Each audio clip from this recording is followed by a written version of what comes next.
There was an idea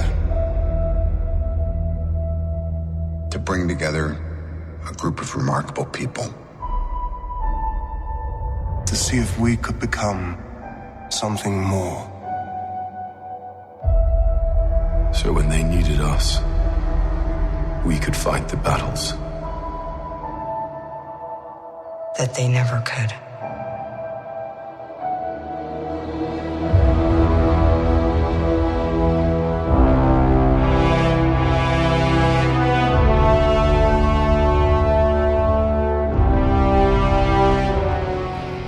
In 2018, the Marvel Cinematic Universe turns 10 years old. Avengers: Infinity War draws near. And in an attempt to make sense out of all that's happened up to this point, we find two intrepid individuals. Peter Melnick, local newspaper production associate and mild-mannered comic book and podcast enthusiast. And Eddie Wilson, morning radio announcer in Sullivan County, upstate New York, with an inordinate amount of catching up to do in his own comic book universe. Alone, they stand apart. Duh. But together, they are the Marvelists. Cross the rainbow bridge of Asgard, where the booming heavens roar. You'll behold in breathless wonder the God of Thunder, mighty Thor.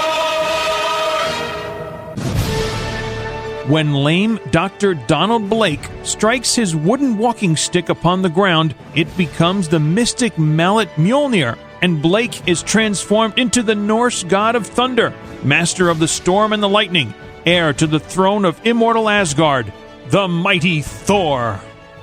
Welcome, everyone, to the Marvelists, the Marvel Cinematic Universe podcast. I'm Peter Melnick. And I'm Eddie Wilson. Now, first off, before we get into the subject matter at hand, how can people get a hold of us on social media? Tell us. Go on Facebook at facebook.com/The Marvelists. Go on Twitter at The Marvelists. Follow us on there. Follow myself at Peter Melnick.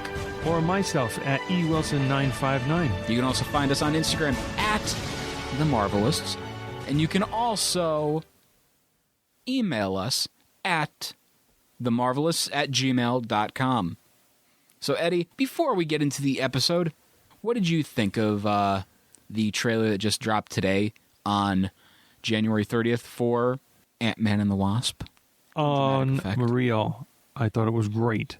Yeah. It's definitely whetting the appetite for what some people might say is a long-awaited sequel, because you knew that it would be continued with the ending of Ant-Man and having Evangeline Lilly come back, of course, in the role of the Wasp, Paul Rudd, Ant-Man, Michael Douglas, Hank Pym, and the name escapes me, but Paul Rudd's daughter was in the trailer as well. And a couple of great scenes from the Wasp flying around to different things being shrunken or enlarged. How about that Hello Kitty Pez dispenser? Personally, I was partial to the building suitcase. That was the coolest thing. They carry all like you would see airline staff, pilots or stewardesses, flight attendants carrying with the extended handle and the low profile suitcase. It was a building. They're definitely playing it up to the hilt with the size jokes and everything. The whole concept of shrinking and everything. And I think it's really smart. And we're going to see different ways being tiny can be utilized in this film. Like, my favorite moment from the first one, and when we get to the Ant-Man episode, when we start Phase 3, which is still a weird thing to even think about. It's ways away. Yeah, it led to my favorite moment in the whole Marvel Cinematic Universe of the fight on the train, and it was actually just a Thomas the Tank Engine train set. Right. Okay. I was thinking of the train. Hold it. Yes, that train. The Kitty train set. Absolutely. With Yellow Jacket. Mm-hmm.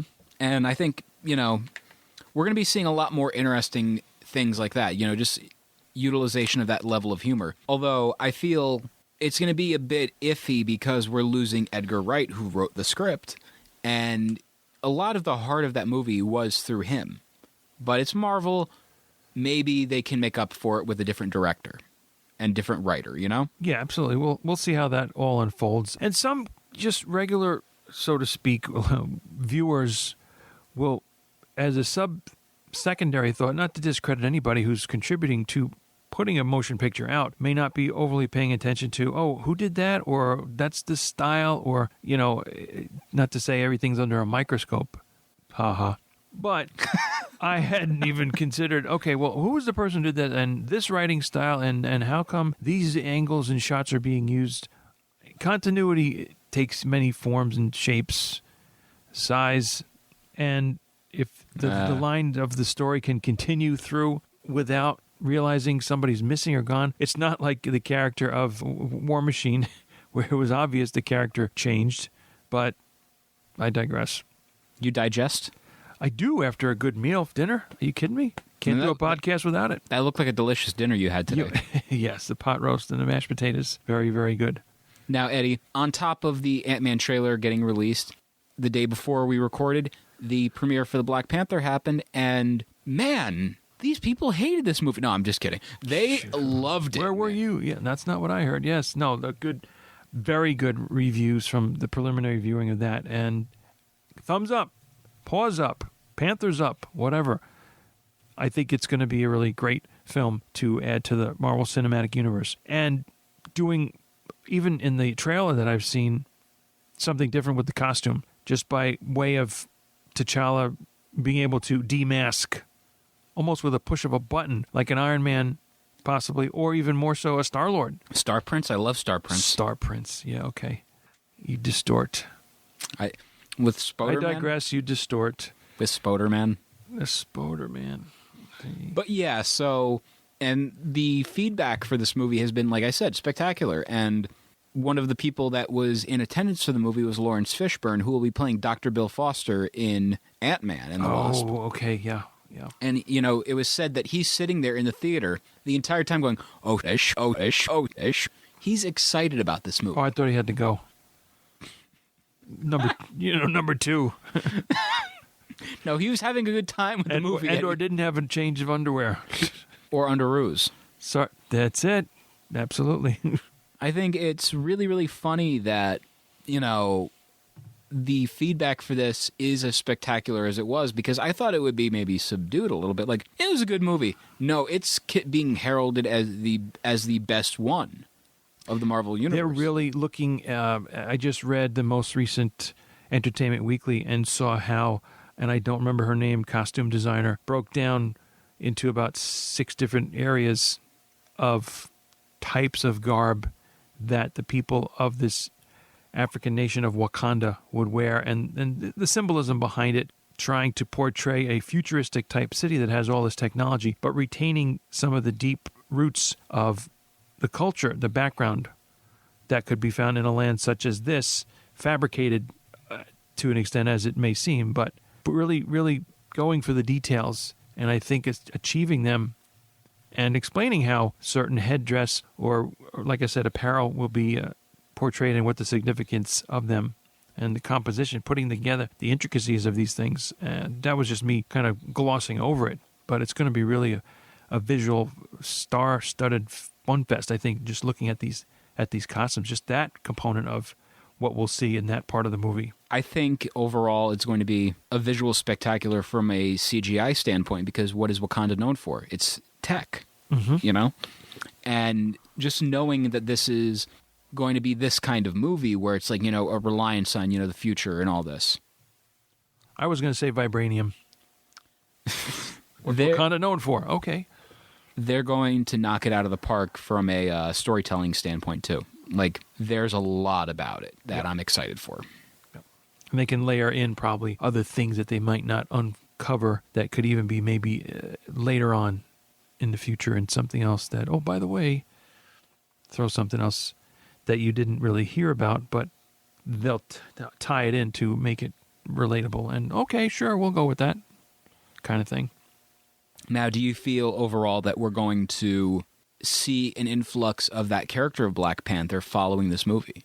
Meaning? Like in the Marvel Cinematic Universe, there's going to be more appearances of him. Like he could be like a newer kind of Tony Stark or Captain America where he randomly appears in films. Hard to tell. Hard to tell. Anybody that's randomly appeared in films would be Deadpool. and that's kind of a given. Okay, when's he coming? Not that it's going to be expected all the time, but I mean, at least within the year or so ago that Logan was out, that trailer that the movie. Well, when you thought the movie was starting, it was actually a long trailer for the second Deadpool movie. And it kind of bummed me out when I saw the movie because that Deadpool trailer, they didn't release it on the DVD and Blu-ray, if I remember correctly. Oh, well, okay. Yeah, go figure on that. And the funniest thing is the one we saw in theaters was not as R-rated as the one we saw online afterwards. Like, they did an extended cut of that. Yes, I'd heard about that. I did not see the extended cut, though. Personally, I'm still partial to the Deadpool 2 trailer where he's dressed as Bob Ross. Well, sure. Yeah. So, happy little trees. And, speaking of Fox with those movies, by the way, when it eventually comes to fruition with the whole Disney-Fox merger happening, we're going to be seeing a certain group of merry mutants enter the Marvel Cinematic Universe one day. And it will happen. Merry they are. It definitely will happen. But in the meantime, who do you want to see play some of these characters? Do you think a Ryan Reynolds will reprise Deadpool? Do you think a Hugh Jackman will reprise Logan? Ryan, yes, definitely should be. Definitely started the foundation with this character. Hugh Jackman, maybe just the opposite happening. If what we hear is true, that he's done with the character. Right. I thought maybe Logan was his last Wolverine portrayal. I stand by. It was like the most amazing swan song for a character ever. Yeah. It was very, very intense in several ways. On a mental level, on I think physical level, for seeing all the physicality and the intenseness in the there's gore, there's violence, there's that's all the things that make it stand out. Well, think about it like this: we saw 17 years of character evolution.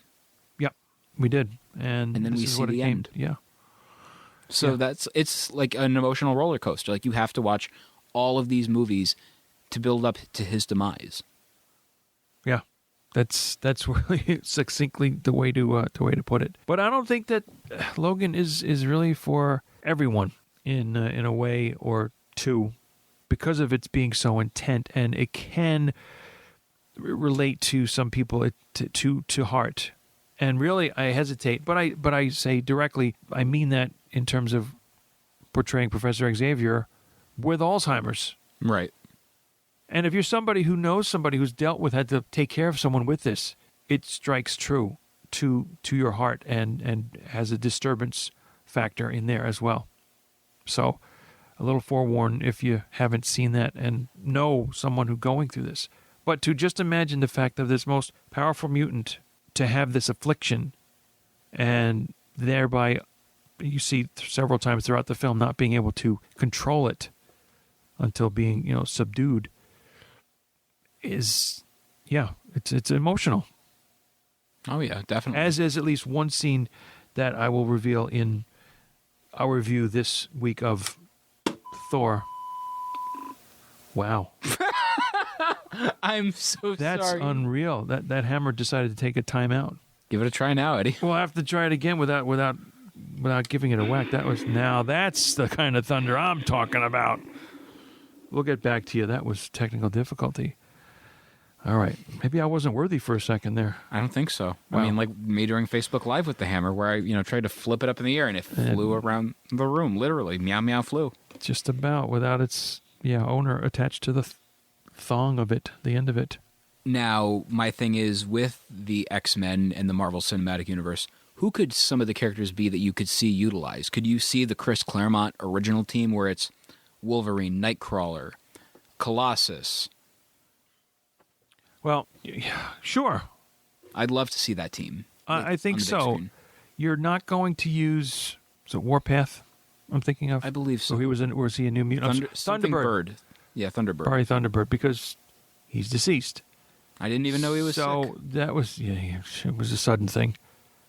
So right there, you'd probably want to not, although, I think of the X-Men Apocalypse movie and how that character was somewhat portrayed in there. And even to an extent in The Gifted that I'm slowly watching now 3 episodes in, I believe, that you can't bring them all in, that's for sure. So we're trying to figure out what team you would use, but definitely Nightcrawler and Colossus and Cyclops and Wolverine. Why not Iceman kind of thing, and go from there. And then you could bring in other ones, Banshee, like we said, bring in other ones later on. We haven't seen Banshee since First Class, I believe. Yeah. Why not? I agree. And I think what I am interested in seeing with all of this is who they could bring in, who they will cast, Like, I've seen discussion, and one person said, if we never see Patrick Stewart as Professor Xavier ever again, who could it be? Who could it be? And the one that I saw, and man, oh man, I never thought of that, and like my mind was blown, was Bryan Cranston. And yes, it's a cliche. Give it to him because he was a bald guy in a TV show, and he knocked. But he has that level of intensity where he could be a good Charles Xavier. Yeah, I would say so. Absolutely. I'm thinking bald guy and who, and I'm all of a sudden Michael Chiklis popped into my head. Doesn't Michael Chiklis pop in all of our heads? No. Thank goodness. Yes. But yeah, I think overall it'll be interesting to see how they interact, how they incorporate them, because maybe one day, like the end of Avengers 4, which, man, that's going to be weird. Because we may be losing characters. We're going to lose characters and gain some, essentially. We don't have a working subtitle for that, do we? It's just right now, Avengers 4, we'll probably get it revealed before next year. Yeah, and it probably won't have a number attached to it officially in print. It'll be Avengers, the 4th one. Great. Just like ours is the 4th one. What do you know? It is the 4th one. Is that a segue now? That's a good segue. I like that. It's a little thing that you can ride on in the mall. No, with a helmet, like Paul Blart, Mall Cop. Paul Blartian, the Martian. But wow, I try, because I've got a need. For? Speed. Yeesh. Shaking a newspaper as I say it. Our movie we're going to be discussing today is 2011's Thor. You were saying? Blah, we are going to talk about Thor in Transylvania. Thor's in Transylvania? Now he is. This man gets around. Norse god and otherwise. Thanks to Meow Meow.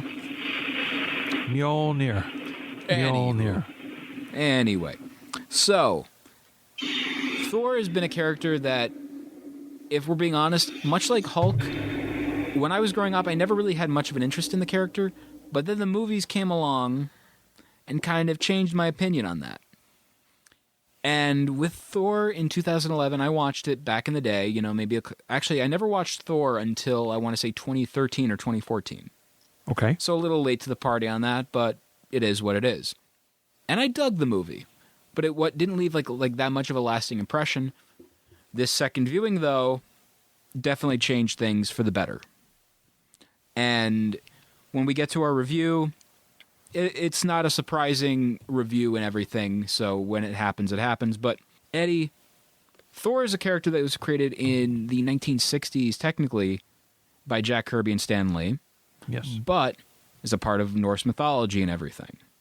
So there's that element of the character. So he's a character from Marvel, but he's also a character that actually coexists in all forms of media, even in DC Comics. Yeah, so there's even some basis in fact or some kind of semblance of reality. It wasn't something that it was branded as Marvel's own. They borrowed from and took it in their direction. So in that way, you might even say, this could be the oldest Marvel character. Yeah, older than Cap, older than Namor, older than the OG Human Torch. Mm-hmm. Yeah, it's an interesting thing. And, he's also not the first, he's not, the only character like this. You have Dracula, who is obviously not part of Norse mythology, although how great would that be? No, but he does come into the Marvel Universe as well, having had at least one of his own comic book titles. Frankenstein's monster, yep. Hercules. Yes, absolutely. And, you have all these different characters, and they're utilized through other means. They're like public domain characters, essentially. Right, and then some liberties get taken, like, Morbius, I suppose, the living vampire. You have Werewolf by Night. Oh, yeah. Now we're going yeah. in a different direction, but that's, A spooky direction. that's okay. Wait, lightning cracks. We need It's- lightning for that. It's haunting. You know what? I need really better timing here, I guess. That's a good meow there. Spooky. Spooky meow meow. Anyway, Thor also made live action appearances in The Incredible Hulk, but it was only through the, I believe, made for TV movies, if I remember correctly. Oh, wow. That's something I don't remember too much about, but yes. And probably if they didn't, I'm guessing they probably did go toe-to-toe or have a little fight combat between the two of them, Thor and the Hulk, which is classic in issue number 10 of The Defenders that, got fleshed out. Also in a future movie that we will go back to, which is, of course, the first Avengers movie, the conflict that those two had, and a couple of funny scenes where it was thought that they were getting along side by side. They defeated the enemy, and Hulk just punches out Thor off screen, off camera. And it's interesting with the character because, after that, when he appears in the Incredible Hulk stuff, he disappeared for a while. But he was actually in development for movies for years. Oh, boy, yeah.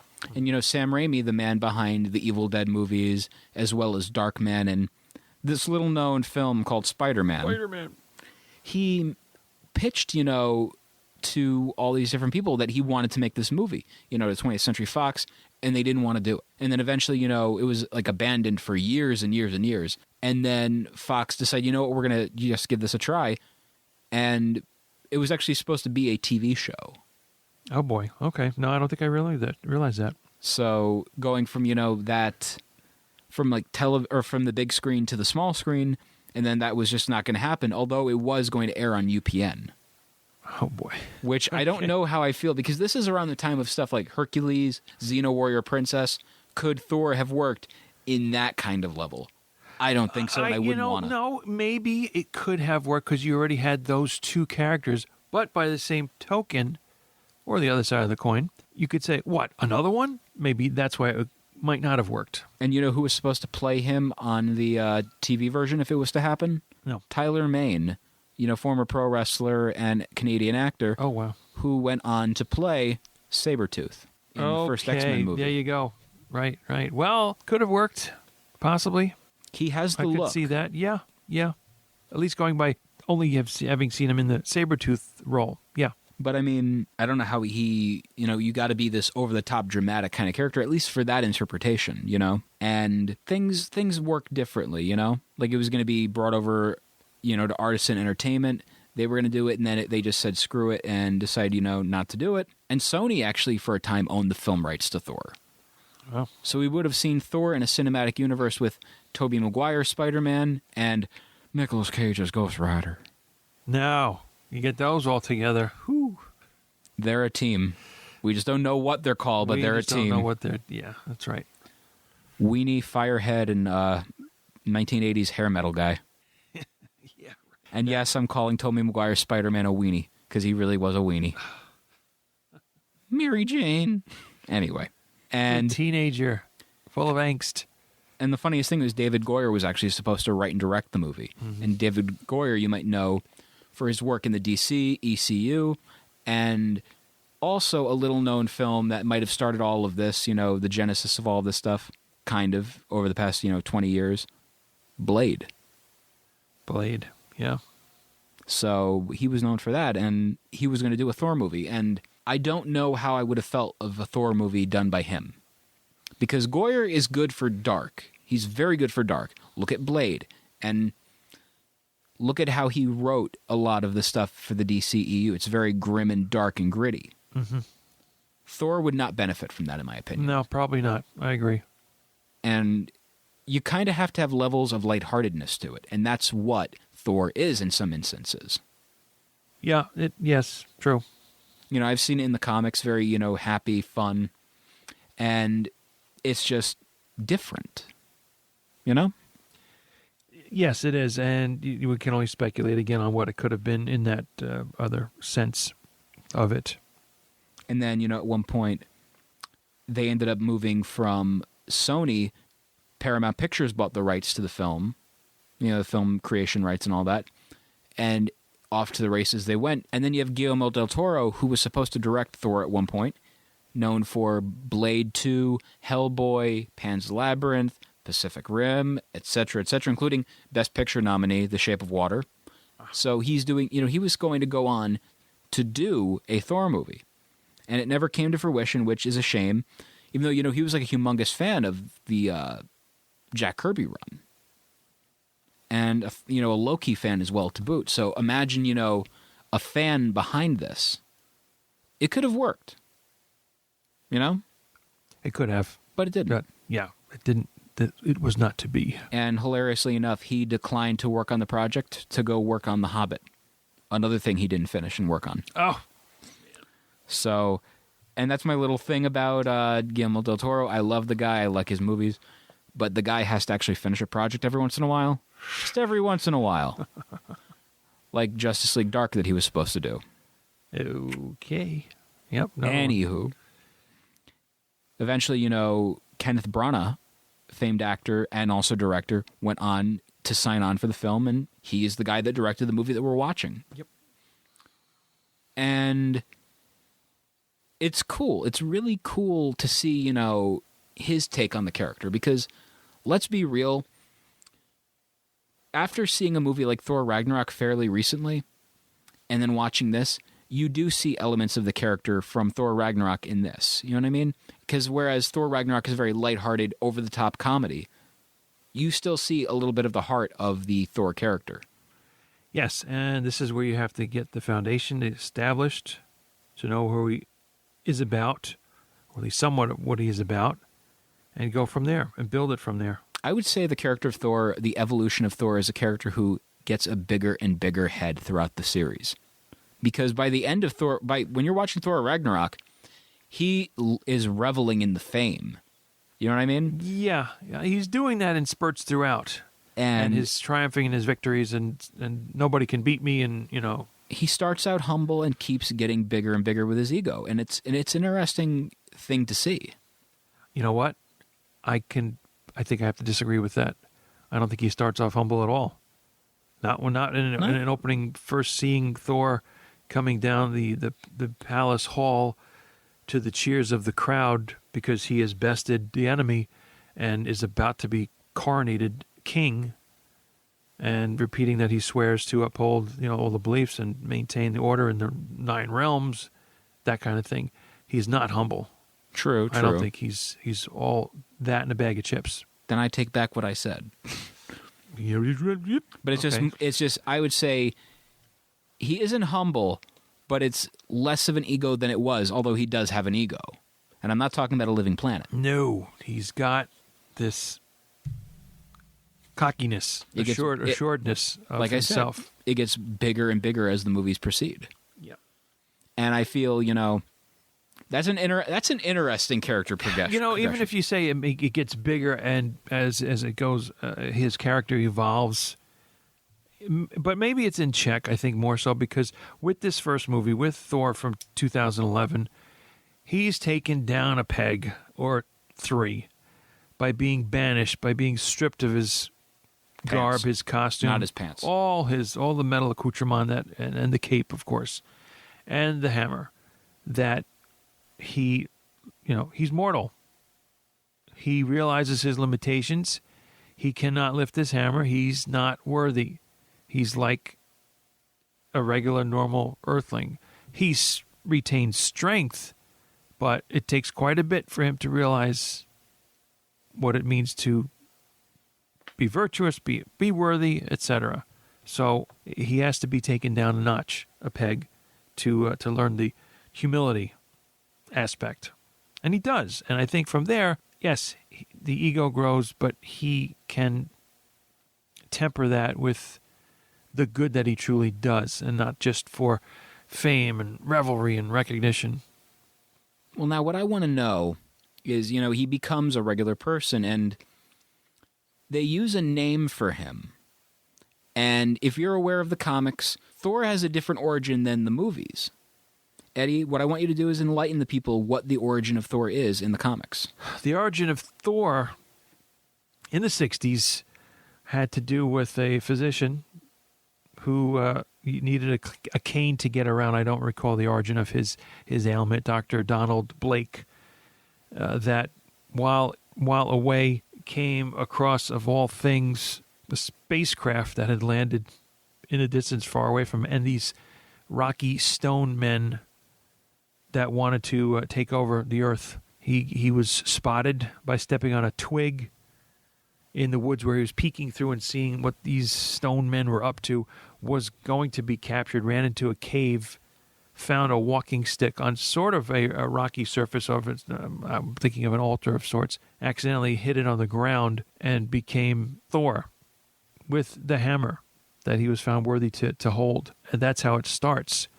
There's also an interesting fact that if he separated from the hammer, as he is Thor, for 60 seconds, he would revert back to the lame, and I mean of a physical nature, not a personality, Dr. Donald Blake. So that's happened. That was perpetuated not only in the comic in the beginning, but also in the 1966 animated TV series.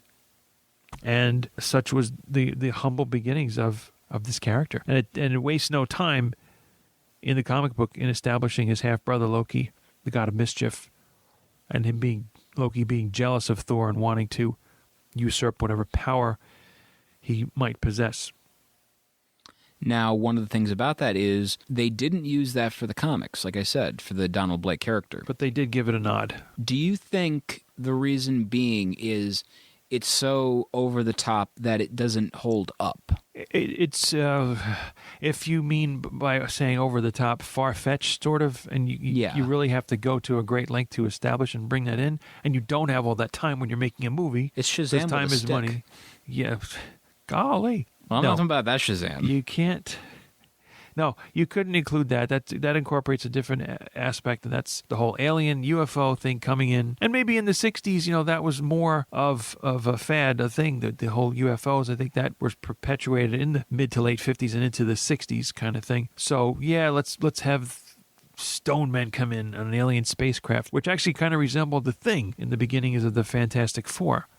Right. But just different structurally shaped characters that they were. So no, it would not have worked. So they had to make it more relatable and let's get this going and not take much time with it. Eddie, I want you to realize what you just said. Relatable, yes, like a Norse god coming from outer space. It's so relatable. Anyway, that's exactly right.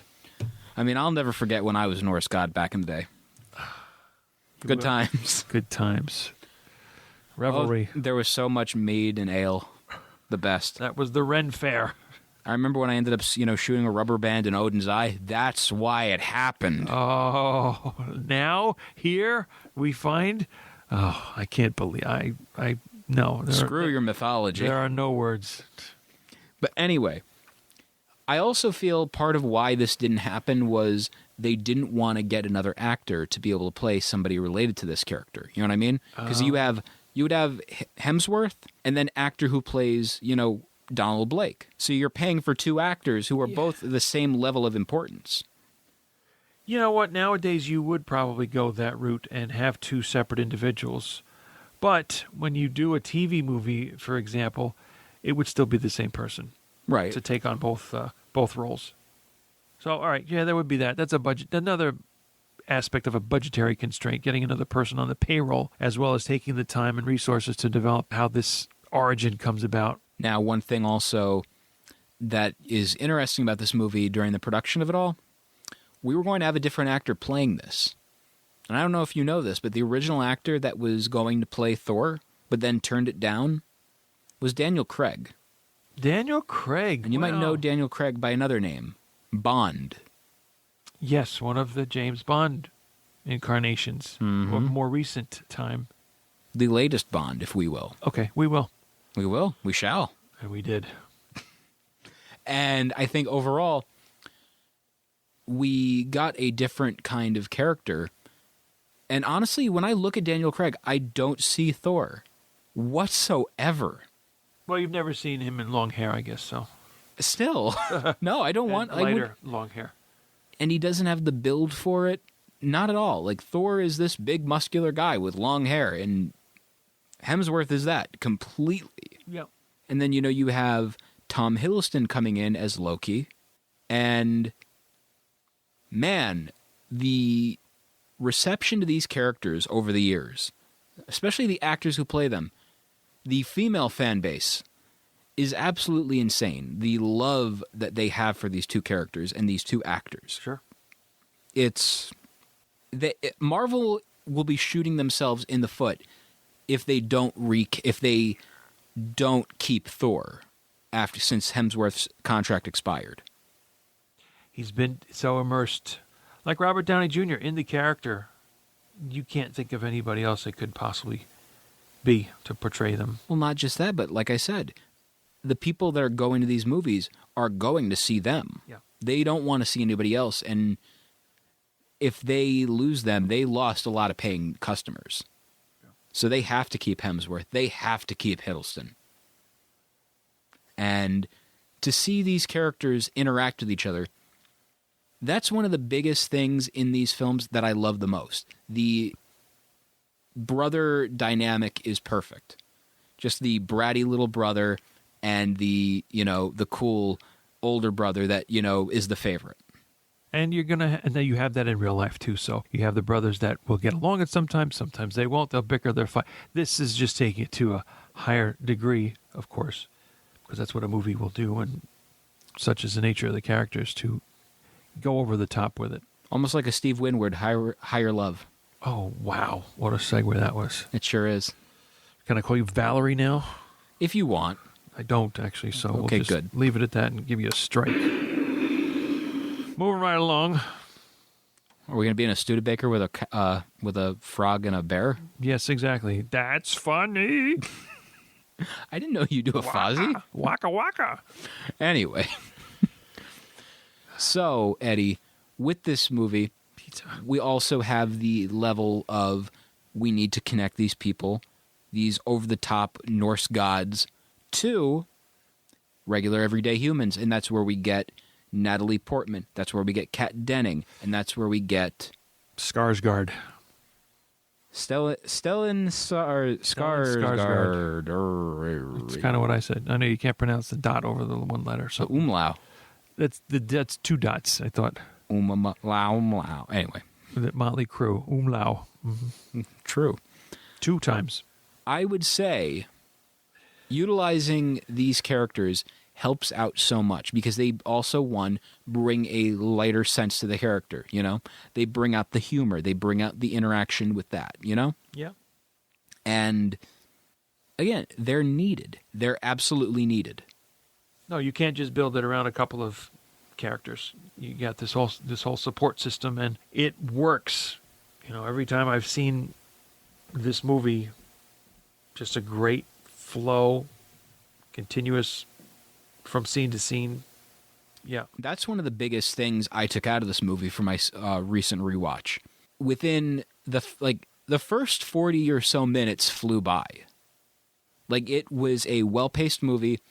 You have, again, that dynamic of interactions between all these characters that help out, And it just works. Again, that's the most important thing to say. It just works.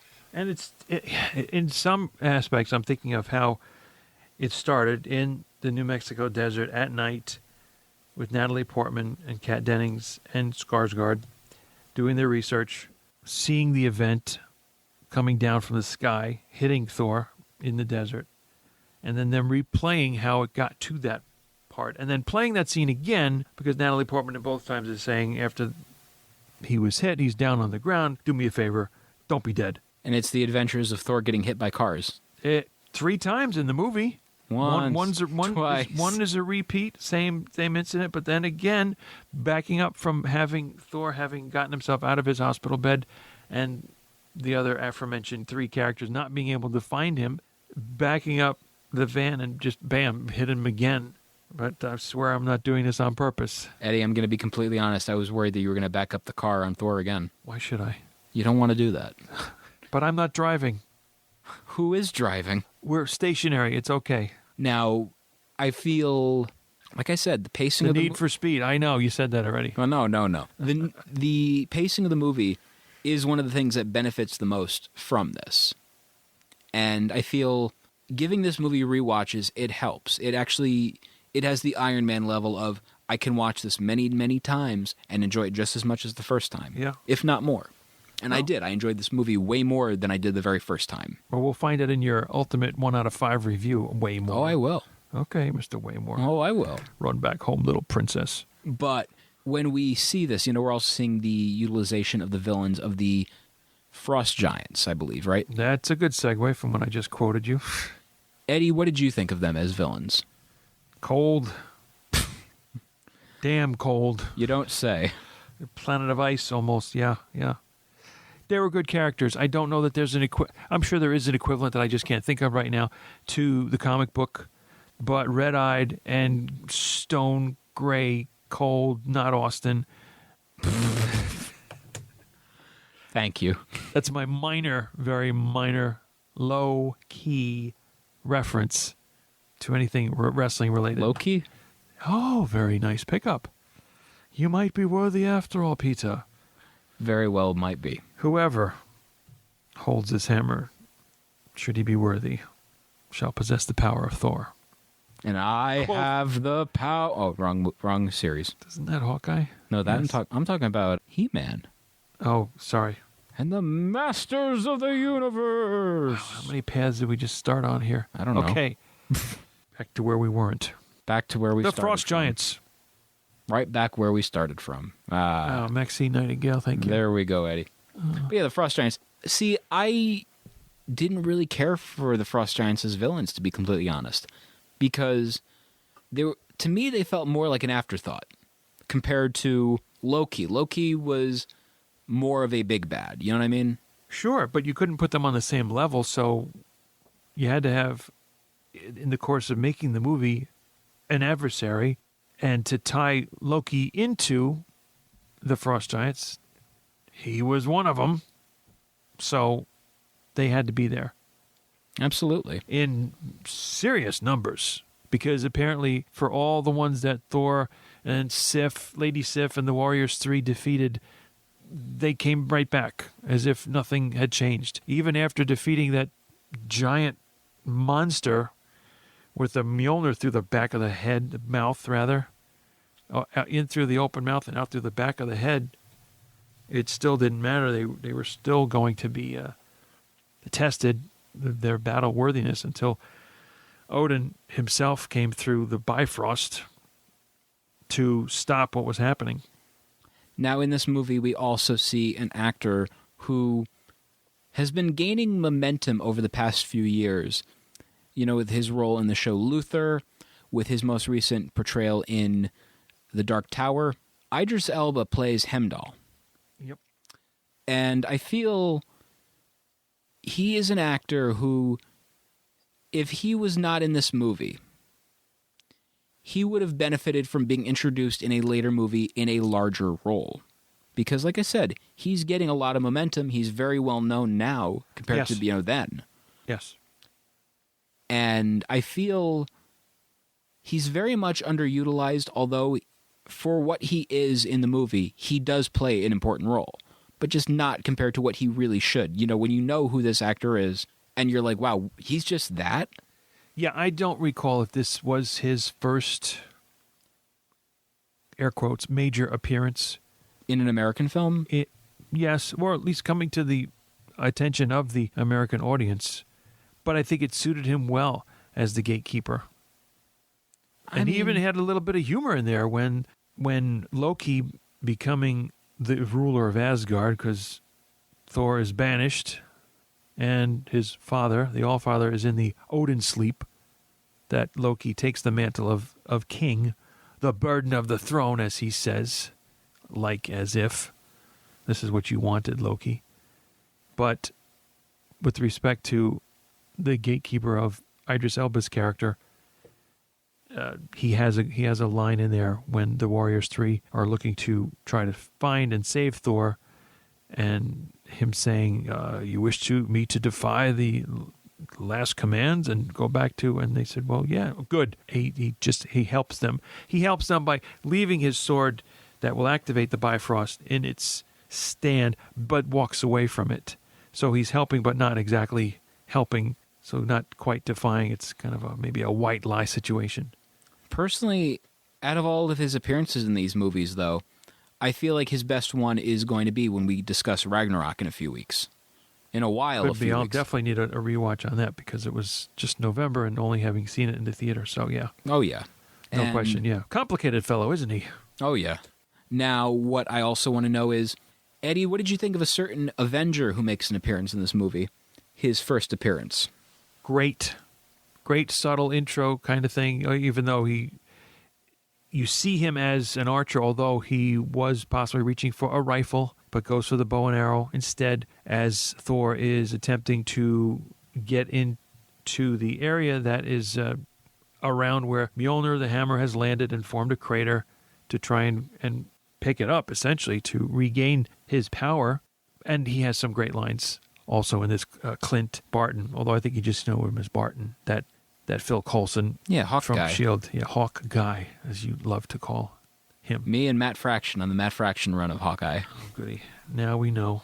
Thanks, Matt. But yeah, I think overall, it's nice to see, again, not that shoehorned in. It's just very subtle. Like, I didn't even realize, like, at a point that, he's in this. I forgot. No, right away, no. From the first viewing, didn't realize, hey, wait a minute. But then when you keep getting back to him, he has a higher vantage point, and it's storming and raining and so on outside. But yeah, it's his first appearance there, and him saying to his boss, you want me to slow him down, sir, or are you just sending in more guys for him to beat up?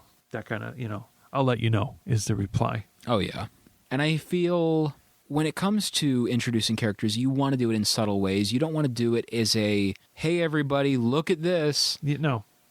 So that's like a similar way when we first got the introduction of the Black Widow. Exactly, and it wasn't like not in that role, but in her civilian Natasha Romanoff, Natalie. What the heck was the Portman? No. Natalie was Natasha Romanoff's alias. Right. Rasmussen. No. Hey, you never know. It's a furniture store, for crying out loud. Okay. But yeah, I think when we see these characters introduced in subtle ways, it makes you appreciate the big reveal that, oh yeah, they are something. Absolutely. Starting to root for this guy. And make the decision. And let me go a different way now. There's the introduction of another character, subtle, who you think is on the up and up, and with glasses, official, suit and tie. Turns out he's part of Hydra. Agent Sitwell. Sitwell's in this? In Thor. He is. I completely forgot. That slipped my mind. Yepper. Wow. We'll see him later as a Hydra person. The same actor? Yes. Wow. Damn straight. That's cool. That's cool that the way they utilize these characters again. Just, it's the world building. It's the big, reveal of everything down the line. And Marvel is good at that. Oh, yeah. Marvel likes planting seeds. Again, going back to our post-credits scene from last week, the whole scene that you and I discussed totally off mic about, Peter Parker showing up. Yeah. It's the little things. And it's cool. It's really cool seeing these characters introduced in ways that, are non-traditional, too. It's like backdoor entrances for these characters. Yeah. Good way to put it, yeah. So, bone up on your rewatch, Peter. I will. You will see Sitwell and say, oh my God, there he is. He was right all along. I can't believe it. He's a bad guy. We just didn't know it until 3 films later. You're definitely good with the voices, Eddie. If you snuck that on the air at least once, I would love you forever. And cause a series of car accidents, perhaps. Mostly in the Melnick mobile. It's just my face on the wheels, on the little rims. It's just like a picture of my head. Spinning round and round and round. Where she stops, nobody knows. Anyway. I guess we're gonna go towards our finish line for this, but Eddie, with the introductions of all these characters, both, from a comic book-esque way and, a human way of these characters, the humans and the superheroes, it meshes everything so well.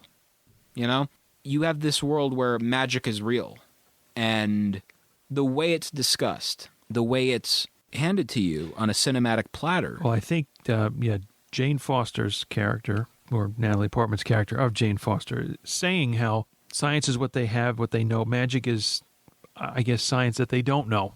The way she or tries to make it relevant and tangible as far as that could possibly go. So, yeah, I agree with what you're saying there. Is there a Renaissance fair in town, by the way? Is where the agents in the city was reacting to when the Warriors 3 were coming through with Sif, and he's going back to the Sitwell character, if I'm not mistaken. Yeah, I got Xena, Jackie Chan, and Robin Hood here, and then they find Thor. Found you. Mm-hmm. Do you think that a movie like this can be done with any other kind of character? Oh, I'd have to think about that, but what was done here was done very well. And a moving scene for me, I think, was, well, yes, it was sad to see that when the destroyer came, was wrecking the town, blowing up cars and the gas station and knocking people around, when Thor made his plea through the destroyer to Loki in Asgard, and the destroyer relented, but then turned back around and backslapped Thor to where he supposedly died, which in turn awakened Odin from his sleep and caused Mjolnir to come out of its place in the crater and be reunited with Thor because he was then found worthy. That to me was a gasp, choke up moment kind of thing. It's like they're back, they're together, and Lady Sif has the big smile on her face and so on. But it moves me, I think, every time I see it, to be quite honest with you, and not doing crocodile tears, but it's like, it's like a little voice going, yes, and things will be right now. Now, what I also want to know is, we're actually going to go rewind a little bit, because we actually didn't discuss one actor who appears in this, Anthony Hopkins, who plays the role of Odin. Okay, right. It's he's to the back a little bit when you really think about it, because he's not that much of a focal point. Well, when you say he appears, but that he sounds like it's a cameo, which is not the case at all. He is not, I don't think, in the background. He's there when he needs to be, especially in the beginning, establishing Asgard. He's narrating the thing from the beginning, for crying out loud. Yeah. And telling you this is a place that's removed from Earth, it's realms, and the clouds backwards, and we flip to the Asgard scene in the beginning and so on, and we find out who he is, and maybe you get a glimpse of when he was younger, fighting against the Frost Giants and for Jotunheim, and then seeing how he loses his right eye. You just see a gaping wound. Turns out it wasn't a rubber band in the eye. No, it was a whole armada of rubber bands with spikes on them, probably. Yeah. What, rubber bands with spikes on them? Why not? Damn, that sounds painful. It's a movie. Yeah, well, it didn't look too pretty anyway. So there he goes. There he goes again. And we're going to be seeing, his character throughout the Thor trilogy, which, again, yes, one of those things to say out loud. Thor trilogy. Never thought I'd say that. I kind of like saying that. It's two words that start with T, and that's fine. Know this. T squared. That's exactly right. And even the subtle reference to when Thor, now having regained his power, his hammer, his costume, it's a good look, as Natalie Portman says, Jane Foster. And Phil Coulson comes up and says, "Excuse me, Donald, I don't think you've been quite honest with me." And the response is, "Know this, son of Cole," as if he twisted his name, Coulson, into son of Cole. Just a fun little thing there. Now, Eddie, what I want to know is, overall, what did you think of this movie? Outside of it being a perfect movie, I'm going to come real close to it and give it 4.75. I'm giving it a 4.5. Okay. And I feel overall this is going to rank in at number 2. This beats out Iron Man 2. This beats out by leaps and bounds The Incredible Hulk. Yeah, very leaps and bounds. Hulk smash! But the thing is this. It was very well paced, to the point where it was a 2-hour-long film, and it flew for me, kind of like I was being dragged by Thor's Meow Meow. Not on the ground, but flying, you mean, right? Yeah. It's a different kind of a drag. It was a movie that was well-paced, well-acted, well-written. All of the characters interacted so well with each other. Yeah. And you want to see more of these characters, You want to see them brought back, and you want to learn more about them. I also wanted to bring in, too, that I forgot earlier, that Selvig, when all their scientific equipment had been taken, sitting on top of that restaurant, I believe the diner, saying, I knew the scientist, pioneer in gamma radiation. S.H.I.E.L.D. found out. I haven't heard from him since. Yeah. Bruce Banner, anyone? And again, it's little subtle world building like that. Like, they all know each other. It all intertwines with each other. And that's why, like, the day it happens, when we start hearing about mutants in a sentence, it's going to be the coolest thing. Cool sentence, too. Yeah, it's going to be fantastic. They're just going to be talking about Iceman, Bobby Drake, you know? How cool is that? Hey. Fonzie, where'd you come from? the malt his shop. fingers and said, hey, and he's got chicks on his arms. I'm just going to randomly hit a jukebox. That's exactly right. Get some gauze because I probably broke the glass. But anyway. And part of your hand, yeah. But, there was also another subtle thing, and that's in the post-credit scene with Selvig and conversing with Nick Fury. But you get the sense of him being possessed, possibly, because the line that's repeated with Loki, supposedly as a mirror reflection kind of thing, well, I guess that's worth a look, referring to the Tesseract. Right. That's in the case. So has he started to become taken over now by Loki? Quite possible.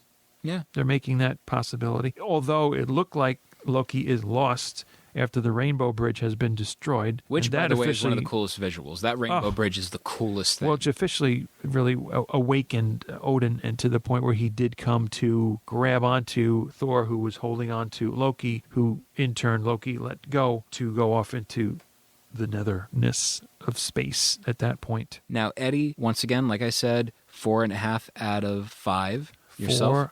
4.75. 4 3/4. I'm breaking it down more so. So I would say this is definitely a solid recommend, by the way, if you haven't seen this. If you're listening to this podcast and you got to this point, man, we spoiled the hell out of the movie for you, but still, Are we kidding? We're thanking you for making it this far. But we do feel that, Thor is definitely one of the best Marvel movies. I put it in number 4, The Incredible Hulk, number 3, Iron Man 2, number 2, Thor, and number 1, Iron Man. Very good. I give that 2 hammers up for that, actually. And a few lightning strikes to go with it. And before we go, we actually have some questions from people, listeners of the show and fans of ours on Facebook. We do? Jeff Ayers asks, was Natalie Portman the best choice for the role? Should they have spent more time in Asgard in that first movie? I know we've had more time since, but still. And is Hemsworth and Hiddleston the best pairing in the Marvel movie universe? So let's get to the first question. Was Natalie Portman the best choice for the role?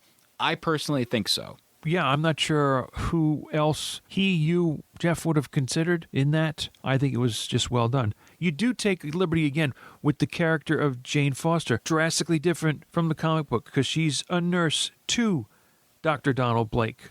Right. And so you have that relationship already established. They know each other. She doesn't know. He becomes the Norse god of thunder, but a completely different role. I mean, smart in both aspects. By being a nurse, you got to be. Although in a comic book, even in the series, I don't know. I get the sense of, oh, she's a girl. She doesn't know that much, in general. But not the case. I mean, a nurse needs to know a lot of things. And Dr. Jane Foster in the movie being a scientist to the stars or of the stars kind of thing. So the differentiation in that character. No, I don't think we could have found a better. They could have found a better person. Yeah, same here. I mean, the interactions between the two characters are phenomenal, and it works so well. So they could not have found a better actress. The only thing I think could ensue, maybe had in the comics, not caught up to them all, is the Thor Jane Foster relationship and possibly the Thor Lady Sif relationship, which is more fleshed out or separated in the comics and the animated series. That when he's Thor, the relationship, the female interest is Sif, but as Don Blake, it's Jane Foster. Now, let me ask you a question. In the movies, we don't have the whole, if someone holds the hammer, they transform into this character. They don't have that yet, which, give them time, they might. Because, we've been seeing subtle hints towards Beta Ray Bill. You never know. What I want to know is, Natalie Portman is gone out of the movies. And could maybe we see down the line her do the storyline in the film where the character gets cancer, she's dying, and she grabs the hammer and becomes Thor. That's a ways, I think, a ways down the line. But it could make an interesting movie because then Yeah. we end up getting the whole Thor, Chris Hemsworth not being Thor. He doesn't have the power anymore, and he's looking on, seeing this new person. Possibly, but yeah, that's still in the brain thinking development, nothing on paper, I would think. I would watch it if that was for Thor. Oh, Thor 4. I just went dyslexic. Thor 4. Could it work? We don't know. But I would like to see that. Now, also going back to Jeff's question, should they have spent more time in Asgard in the first movie? Now, I'm going with yes, to be completely honest. I think it should have been evened out. Half of the film in Asgard, second half of the film on Earth. How much more in Asgard did you need to have established, though, and to bring out? I know, but I feel like they could have utilized... You got a sense of what it was about, that place, what they do, who's good, who's not good, who they fight, and how order is brought about or tried to. So I was okay with it. I'm, in general, going to be one who goes along with what is presented to me. And if you're that opposed, it's a stretch here, but that opposed to certain things, then you would do it your way if you had the resources. I think a decent amount of time was spent in Asgard, at least for this first outing. I'll make my own casino with blackjack and hookers and... You know what? Forget the blackjack. Forget the casino. That goes to, I can't think of what now. I'm going with Futurama. Futurama, okay. But anyway, final question from Jeff. Is Hemsworth and Hiddleston the best pairing in the Marvel movie universe? If it's not, it's pretty damn close. Yeah, they work so well off of each other. Yeah. To the point where it's a love-to-hate relationship between the two and hate to love. And isn't it also it's sort of a lighter take on that in the beginning, I think, of Thor Ragnarok? Yeah. As they're characterizing it sort of, or they're doing a play about this. What I love about the relationship between the two characters is there are points where they get close to being brothers and loving each other as brothers. You know what I mean? Like being close. And then immediately, nope, something else. Well, how about in what's his name? What's the other movie then when they're walking side by side and Loki is changing his character to Captain America to... Dark World. There you go. Dark World in the second one, yes. And yeah, I think just that playfulness of them, that works. And again, it's legit the best pairing. Actually, same thing too. And this is again Dark World reference when Thor is piloting that ship, and Loki saying, "You sure you know how to fly this thing?" To be quiet, brother. Yeah. So also, our final question comes to us from Joseph Abraham, and he wants to know: is the relationship between Natalie Portman's Jane Foster and Chris Hemsworth's Thor, was it really needed? The romance, like all that romance in this film. So you track the female audience, absolutely. That makes sense. To bring that in, yes. And the young at heart and the soft-hearted kind of, viewer, and have that be in there as well. Sure, it didn't hurt to have that in there, I don't feel. And that continued in the second one, and you were gone for this amount of time. Oh, no, it was only this, and kind of thing. To the point where, yes, you had to establish him as being very close so that when he said he was going, he would be back, but then destroying the Rainbow Bridge. Forgive me, Jane, for breaking that up, but that was the only way to stop that whole worlds apart thing. Yeah, right. I definitely think it was needed, and it was that level of it. I mean, honestly, I didn't see too many problems with the romance between the characters because it wasn't that, hey, everybody, look at this. It was everything else all tied together. Everything had equal importance. So very good balance. Absolutely. And you know what else is a really good balance? Our number on Facebook of the number of likes that we have right now. Ooh. That we'd like to see keep going up, by the way. Just saying, people out there. Before we go, let's go through our social media rigmarole. Do it. Find us on Facebook at facebook.com/themarvelists. Give us a like ski on there. We are currently at a very good amount, and we'd like to see that number go up and up and up. So if you can, go on Facebook and invite your friends that might like this show to check it out. Get some more ears over here. Get some more eyes on the Facebook and Twitter pages and Instagram and all that good stuff. Everything. We want, like I said, we want our universe to merge with your universe. Facebook.com/TheMarvelists. Twitter @TheMarvelists. Myself @Peter Melnick on Twitter. Myself @EWilson959. You can also find us, like I said, on Instagram @TheMarvelists. Drop us an email, themarvelists@gmail.com. Like the show, like I said. Tell us what you think. Send us questions. We may save, a little bit of time do a little bit of a mailbag, when we compile enough emails. And yeah, also go on iTunes, rate, review, and subscribe. Let people know you like the show. Share it on social media. Maybe even include like a little hashtag like hashtag the Marvelists so we know you're listening. Like I said, and on the other show, Audibly Exquisite, spread the word like Nutella. So now, Eddie, what is the next movie we're going to be watching? Next up, Captain America, the First Avenger. From 2011, starring Chris Evans, not Chris Hemsworth. So it's a level of Chris's. There's a lot of Chris's in this cinematic universe. That's right. Notice. Let's not forget about Chris Pratt. Chris Pratt. I love Chris Pratt. Just tastes delicious. Bratwurst. Yeah. It is the Bratwurst reference he's made. Peter Melnick. Oh, my stars and garters. So, for Peter Melnick, I'm Peter Melnick. Who else could he be? I'm Eddie Wilson. Excelsior.